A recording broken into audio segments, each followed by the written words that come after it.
Yes, it is, and we're going to take your ghost stories with Robert Honeycutt, Georgia Ghost Society. That's all next on Coast to Coast AM. Okay, it's our final hour, so let's go to the calls. Wildcard line, you're up with us. Hi there. Hello. Hi, Bill. Go ahead. Hey, how's it going, George? Good. First of all, I'd like to say it's a pleasure to talk with you again. Well, thank you. It's the third time.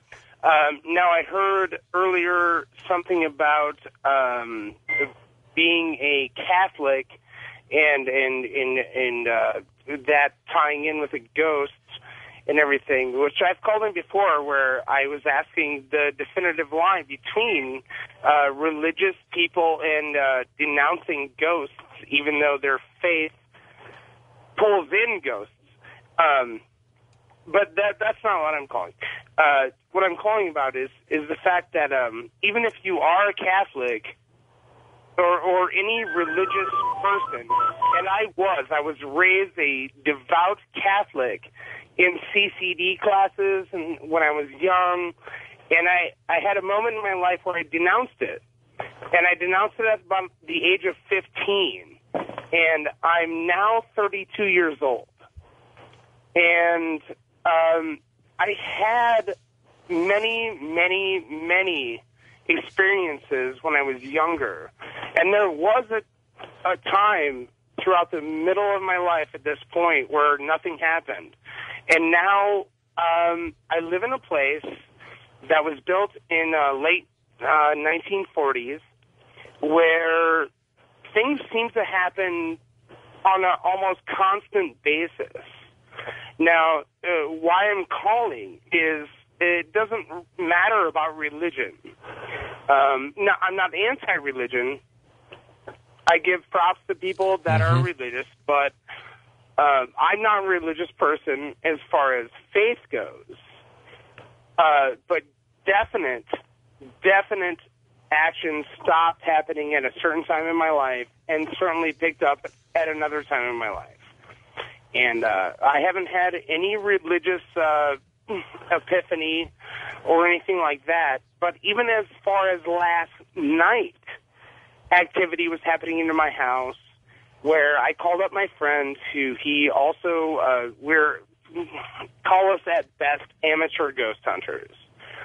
Brought a tape recorder over, and we picked up 5 things, most of which being size, some of which being words. We have yet to put those into a computer.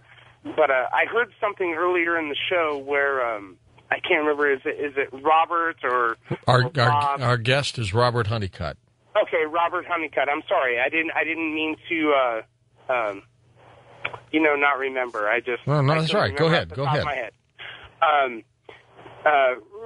Robert, you said something about being a Catholic and everything, and that having and that really threw it into me to call in tonight. And I don't see the connection because of the fact that I've been both. I was raised a strict Catholic, renounced not Catholicism in general. All right, well, let's get to you, Robert, because we've got a lot of people on the line. I assume what he's talking about primarily is if you're religious, does that affect what happens in the field? Oh, absolutely, absolutely. Especially when you're dealing with these diabolical cases. You have to have protection. And I learned a long time ago, especially dealing with this, that if there's good, if you believe in God, you have to believe that there's a Satan, that there's evil. And there have been a lot of times I've been in situation working cases where my religious medals and working with the priest, that has definitely protected me. Now, a lot of religions, Catholic, a lot of the Protestant religions as well, you'll get arguments that they do not believe that they're human spirits, that any spiritual activity has got to be demonic. But I use my spiritual beliefs as a foundation. I have learned over time that everything that's written is not absolute.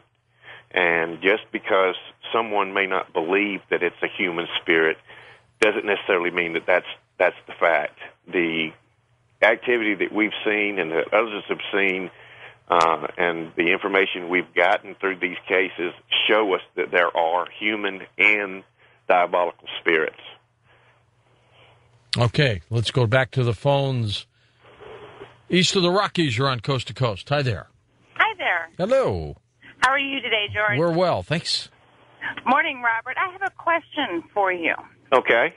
Have you ever done EVPs on pregnant women? No. Now, I have heard of it being done. We don't do it, because it doesn't have any relation to the cases we're working. But I have heard of people that have done EVPs with pregnant women, and that they've actually gotten responses back, what they believe to be the spirit of the baby. Because that's what I was wondering, if it was the spirit of the baby or if it was just another person watching out. Because in '94, I had a miscarriage, and I had keys, being not placed in the right place, things rearranged on my dresser, yes, jewelry missing, and all kinds of stuff. And then I got pregnant in '99, and a month before I had my daughter, I had a Rot Golden Retriever mix. And my husband at the time was out, and I was watching our two kids. They were sleeping. And it was probably about 2 in the morning. I heard the doors, shut, and I figured it was him coming home from work. And, the dog was barking and waggling its tail, so I opened the bedroom door to let him out, and there's nobody there. The cars aren't there. So I'm like, I just, heard a noise, went and laid back down, and you'd hear banging in the kitchen. And the dog at this time is barking even more frantic. So at this time, I'm getting scared because I think there's a burglar or something in the house. Mm-hmm. So I grab our gun, and I'm going through the house. The kids are sleeping. He's still not home. I have the phone in the other hand, and there's nobody there. So at this time, I go in our bedroom, lock both of our doors, and you can hear fingernails on the door, clawing at the door, and just pounding, and my dog is barking. And I'm on the phone frantic trying to get a hold of my husband at the time because I'm scared out of my mind. I'm almost 9 months pregnant. Yeah. And someone's trying to get in my room, but nobody's there. And nobody believed me until he was asleep one day, and I wasn't there, and he had gotten slapped in the face. Mm-hmm. And then he started believing me that these things, and then after I had my daughter, all of this had stopped.